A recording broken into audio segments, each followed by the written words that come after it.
Here's what I know is true. Most weight loss plans are one size fits all. So frustrating. They don't take into account each person's individual needs, which could mean dietary restrictions, medical issues, or other personal needs.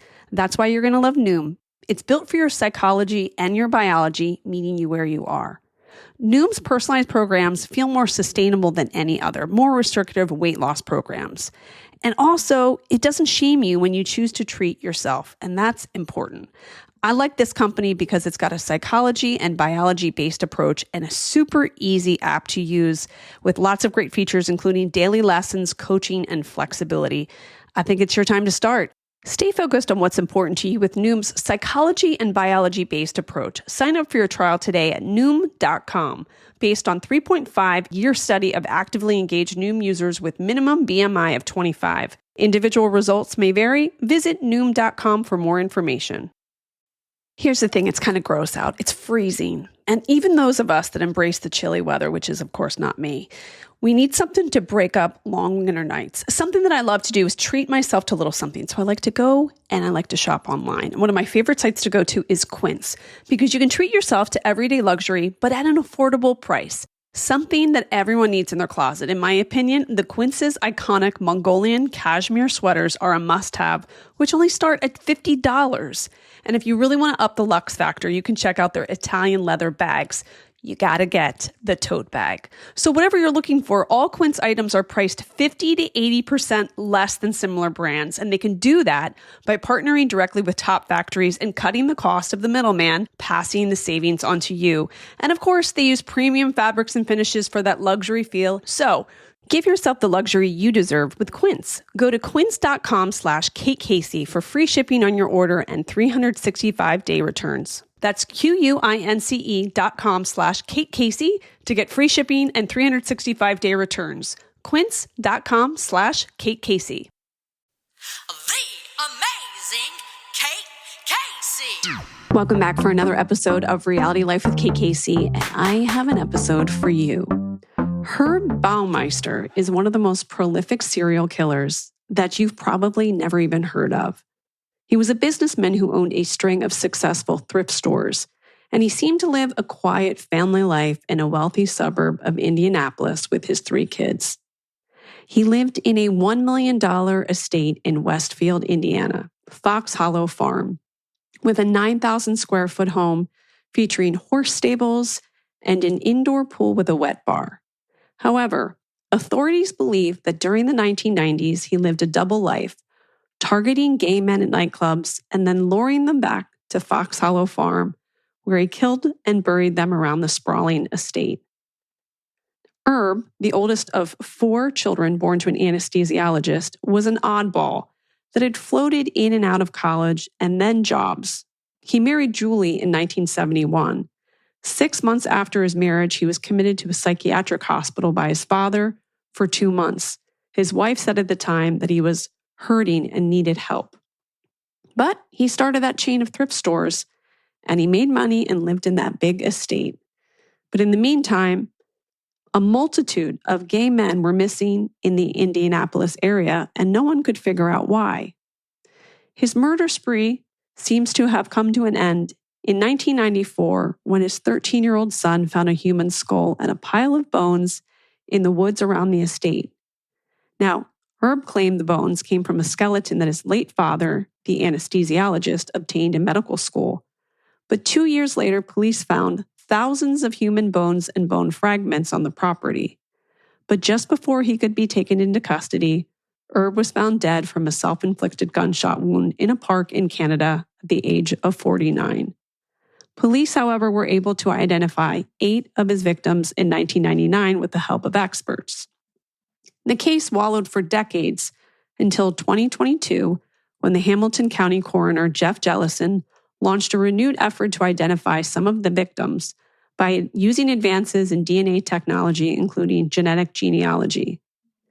The Fox Hollow Murders: Playground of a Serial Killer is a 4-part series that follows the coroner as he launches a new investigation decades after thousands of bones were found in the woods behind Fox Hollow Farms. Using the new DNA technology, Jeff Jellison and his team worked to identify the human remains, bringing long-deferred closure to victims' families and unearthing unsettling questions about potential accomplices, missing evidence, and a key witness whose story keeps changing.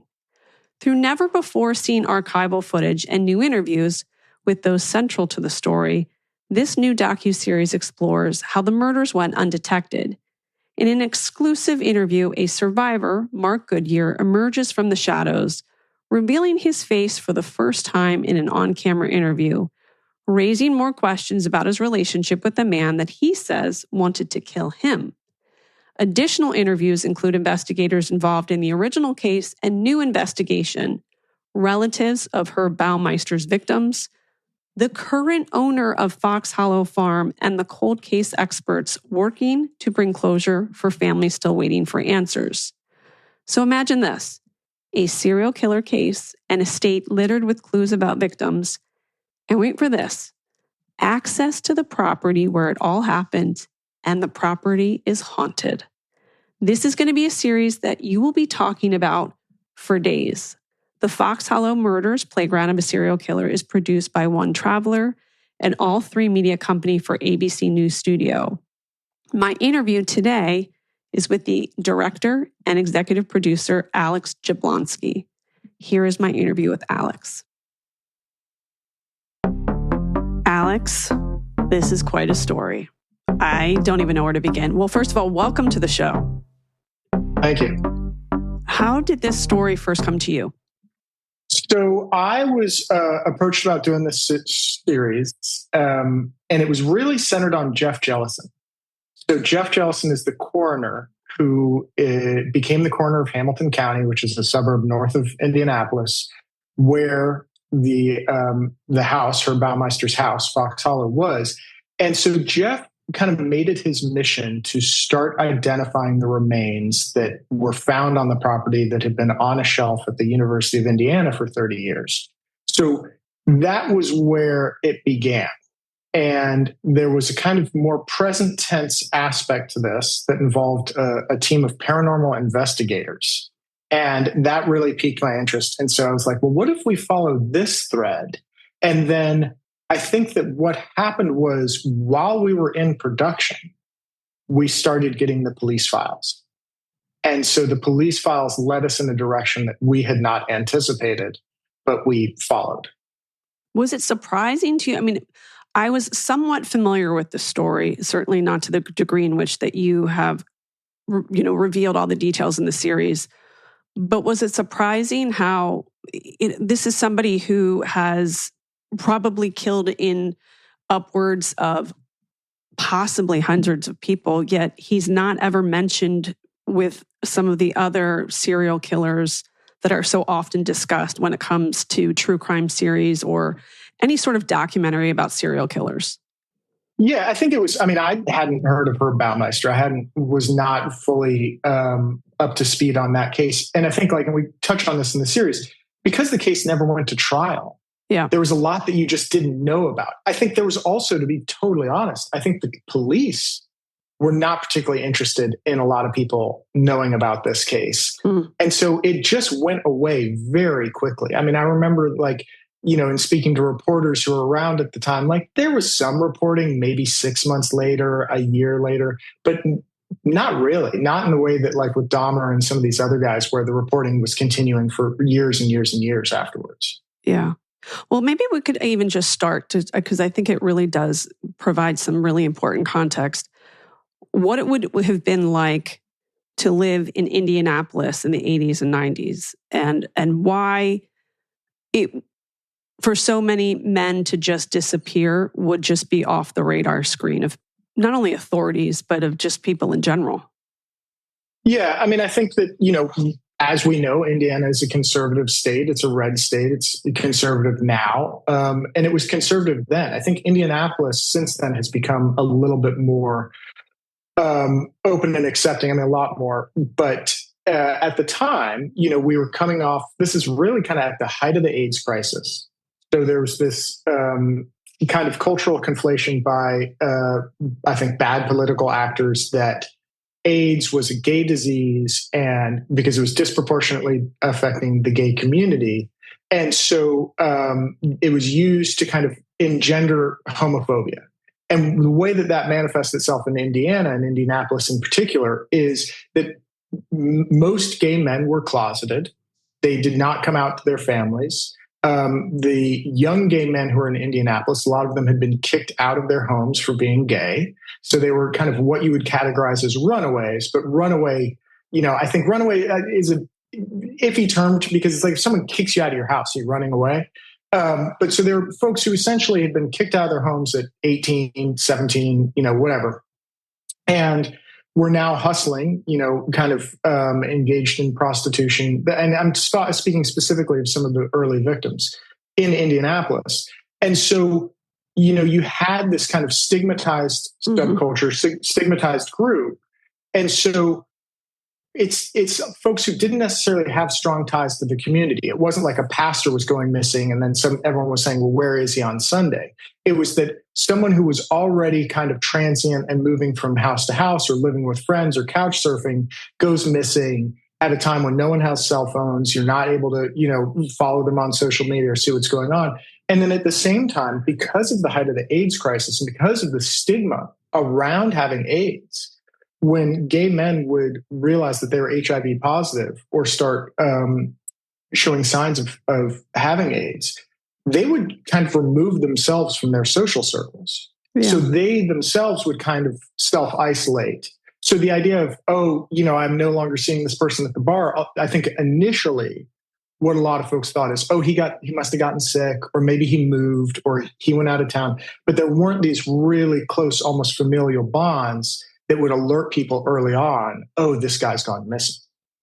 Well, it also kept thinking about the connection to the Gilgo case. That case, it was prostitutes, and that there is, as you mentioned, this stigma that if it's someone who is a sex worker, they're almost like forgotten about people.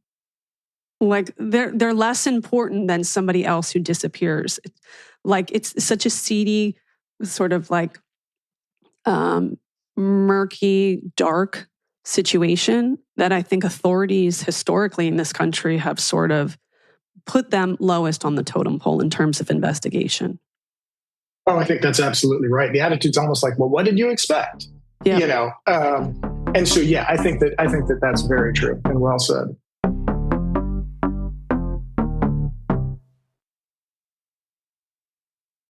This show is sponsored by Liquid IV. A lot of you are starting new rituals for the new year. Whatever you do, you can come into your own way with extraordinary hydration from Liquid IV. I have to say my favorite flavor is the new Hydration Multiplier Sugar-Free Raspberry Lemonade because it's a bright, zero sugar, flavor combining notes of ripe, freshly picked raspberries and citrusy, zesty lemon. I just take the pack and I pour it into a large glass of ice cold water and I knock it back and I feel like $1,000,000 and my skin, it looks so much better and it really gets me going on my day. I think you're going to love it too. I love the benefits. I like feeling like I'm hydrated all day long. And if you're somebody who's outdoors or plays sports, this is an absolute must-have. So listen, break the mold and own your ritual. Just one stick plus 16 ounces of water hydrates better than water alone. So embrace your ritual with extraordinary hydration from Liquid IV and get 20% off your first order of Liquid IV when you go to liquidiv.com and use code Kate Casey at checkout. That's 20% off your first order when you shop Better Hydration today using promo code Kate Casey at liquidiv.com. Thumbtack presents the ins and outs for caring for your home. Out. Indecision, overthinking, second-guessing every choice you make. In. Plans and guides that make it easy to get home projects done. Out. Beige on beige on beige. In. Knowing what to do, when to do it, and who to hire. Start caring for your home with confidence. Download Thumbtack today. And now let's talk about the personality profile of Herb Baumeister. Again, another similarity to the Gilgo case where someone is married and their spouse is out of town, and that is when they have their most predatory behavior. So tell me about Herb, because he's quite an interesting character. Yeah, I mean, I think that, so Herb, I think from an early age, showed really weird behavior. There's a lot of stories which we weren't necessarily able to source, but the rumors of him putting dead crows on his teachers' desks in high school, of kind of like always having a fascination. Always a red flag, by the way. Always a red flag. Yeah. I think there's a very famous story that he was working for his father, and his dad was a doctor, or his dad had gotten him a job, and his dad was trying to help him move along. And I think he was working in a newspaper, in fact. Mm-hmm. And there was going to be some kind of business dinner. And Herb says, "Well, you know what? I'll drive. I'll pick everyone up." And he shows up to pick up his boss and his boss's associates in a hearse. Right. And everyone's like, "We're not getting in that." And he legitimately said, "Why is this weird? Why are you guys having a hard time with this? I thought you'd think it was so cool." So it was like always he couldn't read that other people were not as dark as he was. And so, I think that he was always this kind of monster masquerading as a normal person, or doing everything he could to kind of hold it together and appear normal.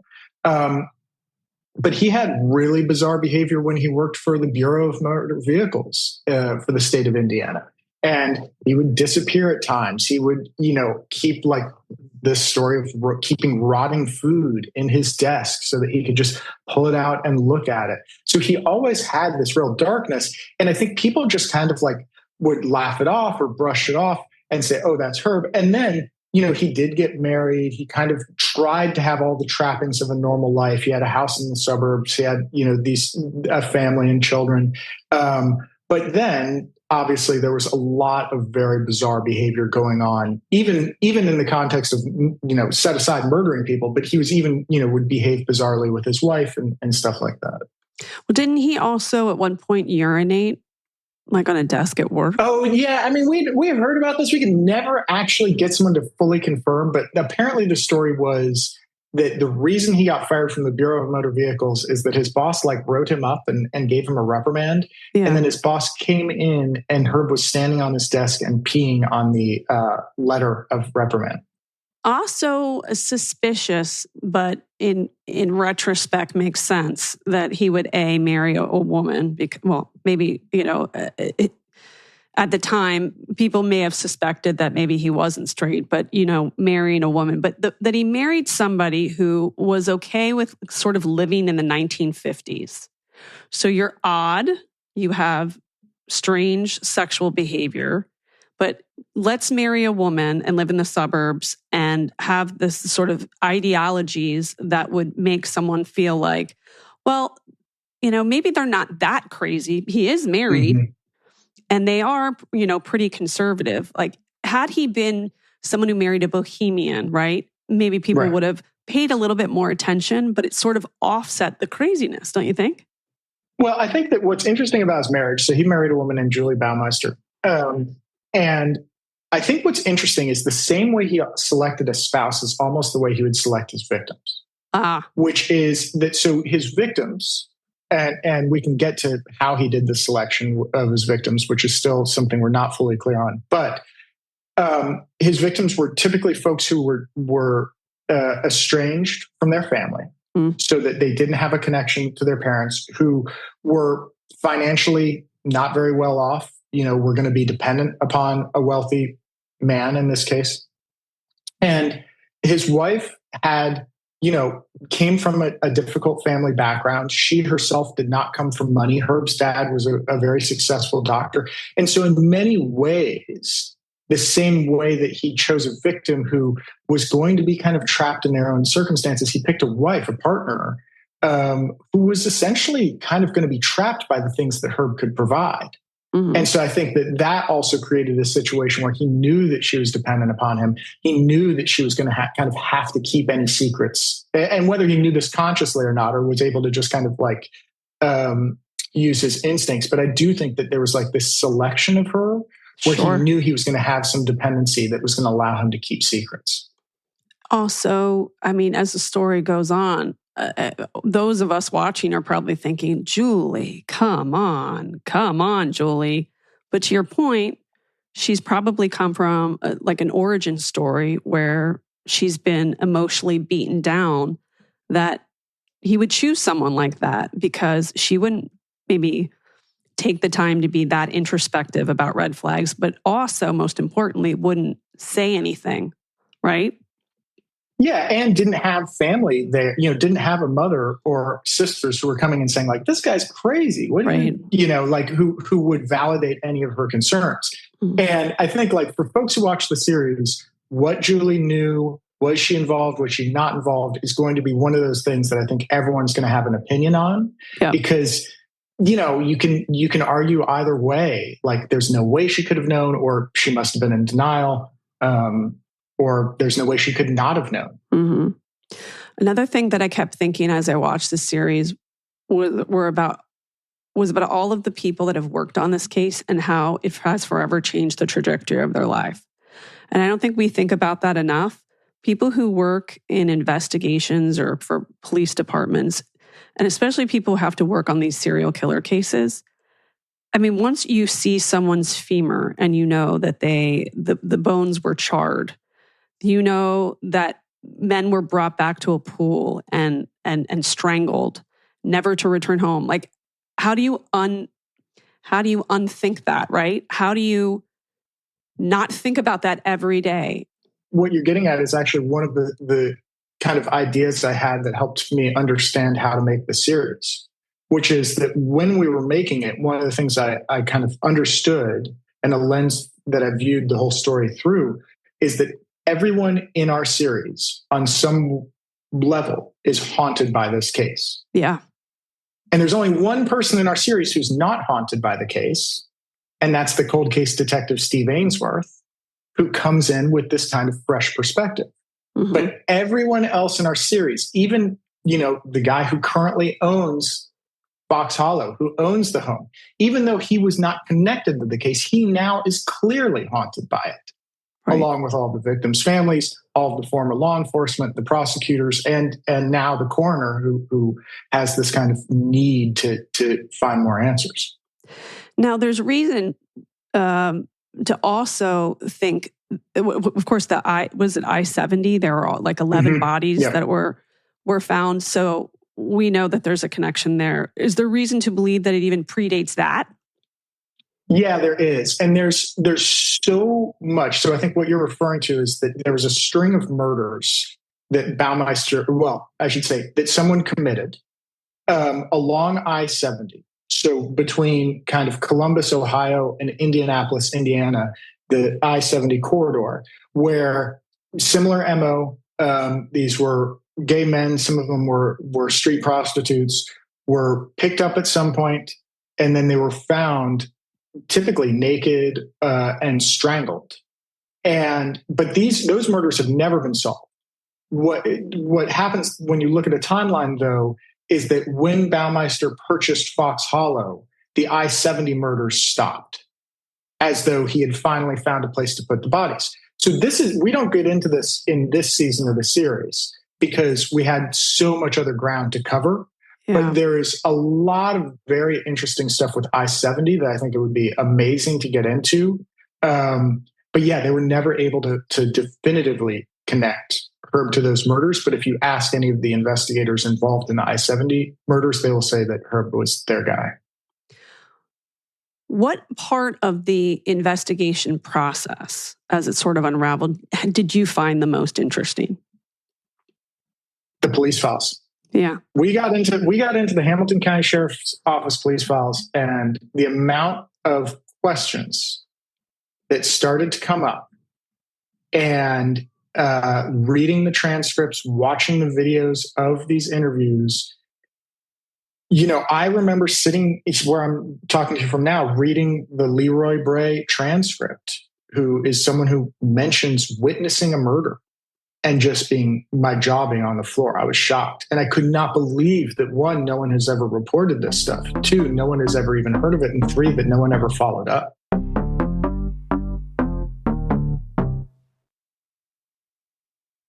As you write your life story, you're far from finished. Are you looking to close the book on your job? Maybe turn a page in your career? Be continued at the Georgetown University School of Continuing Studies. Our professional master's degrees and certificates are designed to meet you where you are. and take you where you want to go.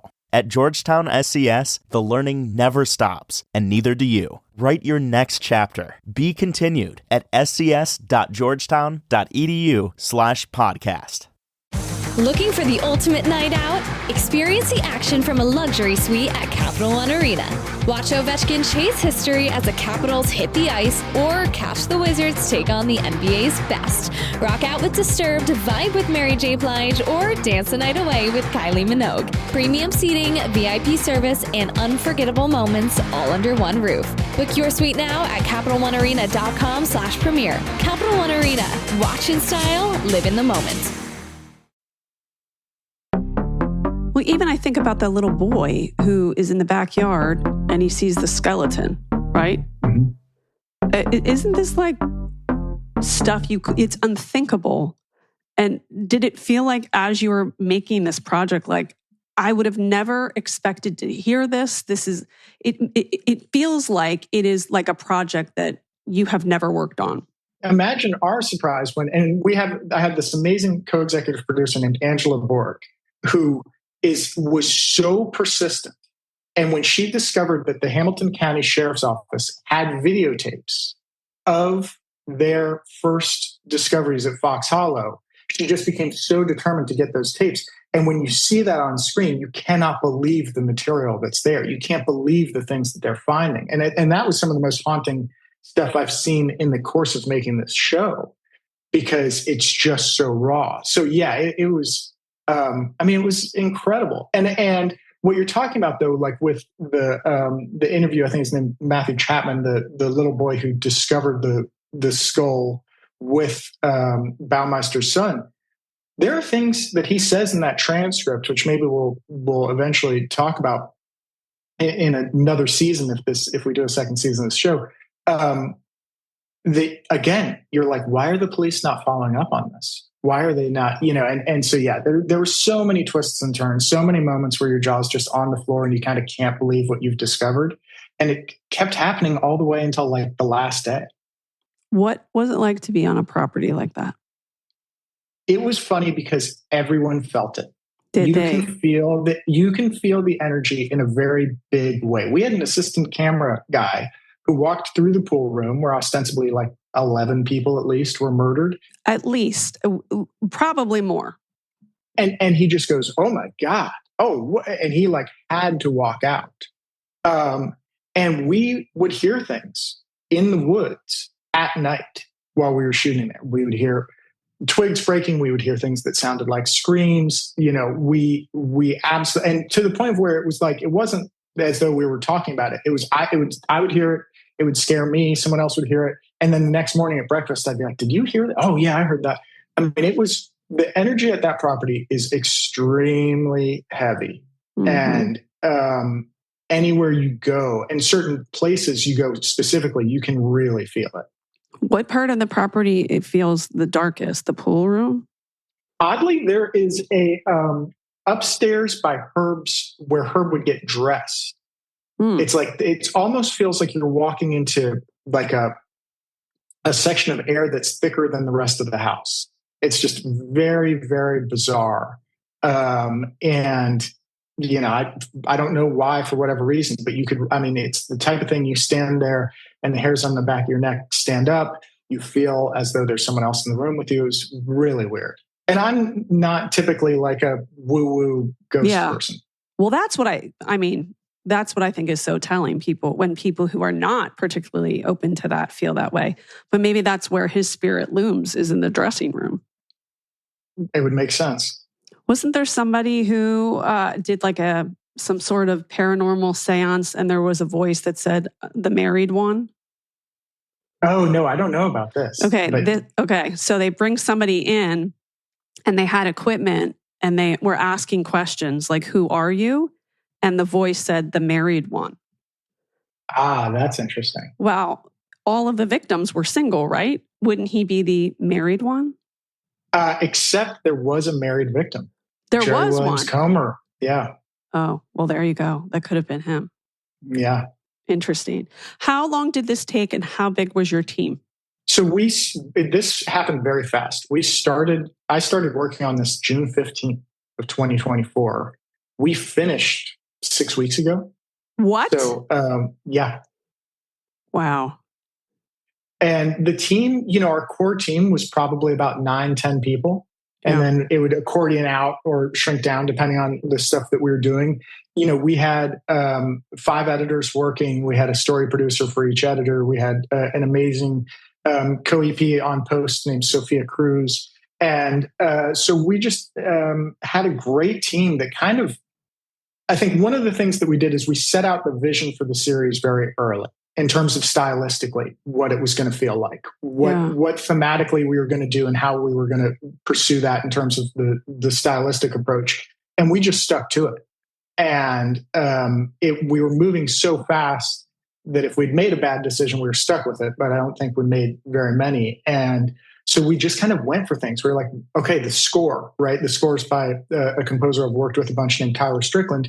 And it was like, what if we did an all synth score? What if we just leaned into like a very moody synth-based score? And so we went for that. That then begins to influence the visuals. When, one of the things, and I don't come from a true crime background. You, I know, have seen a million. So much true crime stuff. Yeah. Yeah. Okay. So you'll appreciate this, I hope, which is that, I watched a bunch of true crime as I was starting to work on this. And it gave me the things that I knew I didn't want to do. Yeah. Like one of the things is like, for whatever reason, so many true crime shows have a center-weighted interview. They're interviewing someone, they're sitting in the center of the frame, and they're kind of out of context. They're like on a stage or in front of a curtain. True. And so immediately we were like, but you don't get a sense of that person then. Yep. So we knew every interview we wanted to do with someone in their place, their home, their office. Which makes them feel more comfortable too. Right. And then another thing is that recreations, for lack of a better term, we were going to do these recreations. And the difference, I think, for our series and last series is we had access to all the actual physical spaces where this happened. We had access to the bar where the victims were picked up. We had access to the pool where they were murdered, to the woods where they were dropped, to the bar at Herb's house where he would drug them. And so early on, we thought, okay, we're not putting any actors or people in these spaces. Let's let the spaces themselves just feel hollow and haunting. Yeah. And so all of the stuff that we shot of that, we just took those actual spaces, Herb's house, the bar, and dressed them exactly as they would have looked, in 1995. Mm-hmm. And then shot that way to kind of create this sense of like, oh yeah, even these places have a certain kind of haunted element to them. Yeah. So that was kind of like the ways that we would pursue this is by looking at things that we saw other true crime series doing and saying, okay, well, what if we took a left here? What if we did something a little bit different? And how could that influence the way things feel? Yeah, no, you can totally tell. What's the one part of this that's going to haunt you? I mean, there's quite a bit to the story. It's very layered. Is it maybe one of the stories of the ghosts? Like what is going to stay with you the most? No, I mean, honestly, it's my own mistakes. God. It's like, boy, do I relate to you. What I mean by that is... Wait, are we related? Yeah, I get that. What I mean by that is that there are moments in the final interview, in the interview that comes last in the series, with Mark Goodyear, where I wish I'd pushed harder. There are questions in retrospect that I'm like, I wonder if I could have asked this. I think that those are the things that are probably going to stick with me. And then, honestly, like anyone else who comes into contact with this case, the thing that I'm going to carry with me for such a long time is all of the unanswered questions. Yeah. And even I feel like this is close to 4 hours long. I feel like there's so much more to explore. Because even as we were making this, we had people coming to us with new information that is not in the series, that just widened out what possibly could have been going on at this property. Ugh. Well, you have to do another part to this. Well, we have a lot to cover. I'm appealing to ABC News Studios and Hulu. We got to make this happen. Well, I think everyone is going to be talking about this for a couple of days to come. This is like one of those stories where I'm still thinking about it, in the hours and probably weeks after. So first of all, congratulations to you and your team. The fact that you you. finished this 6 weeks ago is bonkers to me and just shows you how good you are at what you do. Tell everybody where they can watch this and where they can find you. Yeah, so this comes out February 18th on Hulu. All 4 episodes come out. I think you should binge it. And then you can find me, Alex Jablonski. I'm on Blue Sky and Instagram. And I'm super excited to go onto various subreddits and see everyone's theories about this case. Right. Oh, good. And my Facebook group too. Excellent. Well, thank you. Yeah, thank you. The amazing Kate Casey. I want to thank my great guest, Alex, and remind you, make sure that you click subscribe and leave a 5-star review and join the Facebook group Reality Life with Kate Casey.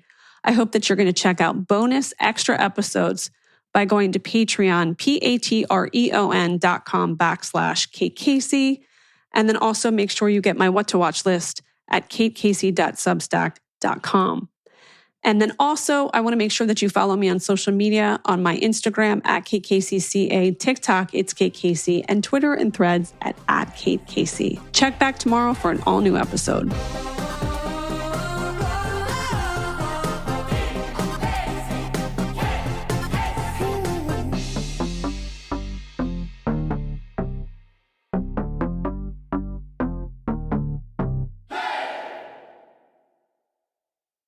At 24, I lost my narrative, or rather it was stolen from me. And the Monica Lewinsky that my friends and family knew was usurped by false narratives, callous jokes, and politics. I would define reclaiming as to take back what was yours. Something you possess is lost or stolen, and ultimately you triumph in finding it again.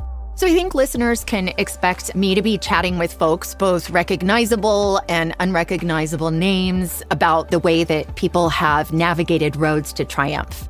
My hope is that people will finish an episode of Reclaiming and feel like they filled their tank up. They connected with the people that I'm talking to and leave with maybe some nuggets that help them feel a little more hopeful.